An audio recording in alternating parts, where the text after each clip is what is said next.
You don't know the story of Elvin Bell? Bullshit!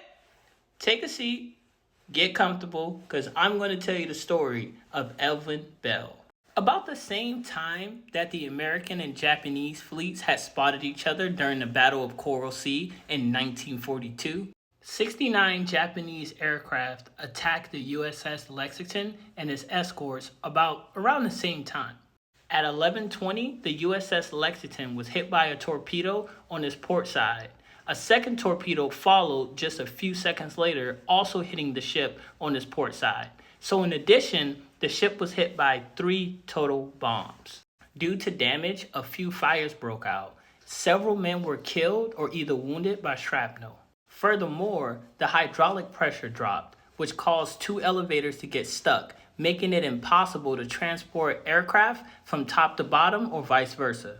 Even though the fires seemed to be now under control and stabilizing, and the ship was now upright, 12:47, just over an hour and a half later, another explosion followed. This was a result of gasoline vapors coming in contact with the fire, causing an explosion, and the smoke made it very difficult now to try to put these fires out.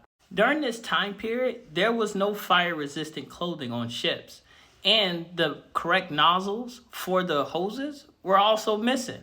And these explosions started to go off every 15 to 20 minutes. As the crew frantically tried to get these fires under control, they failed. With every explosion, old seats of fires flared up again, and new ones occurred. It became very evident that the ship could not be saved. So Commander Mort Seligman, who was the commander of the evacuation at the time, summoned all his men together, including the reporter Stanley Johnston. He looked at his men and he said, "There are 3 men in hold so-and-so, and that's below the fire. To reach them, you're going to have to walk around the fire through passage X." I know so-and-so sounds crazy, but I promise you that's what the research that I got said. Elvin Bell, who was wearing a smoke mask, stepped up and softly said, "I'll go, sir." The commander said, "Are you sure you know how to reach them, Bell?" Bell replied, "Yes, sir, I know the way." The commander said, "Bell, you do know you may not make it there, or you might not even make it back." And Bell replied, "Yes, sir, I do, but I would still like to try."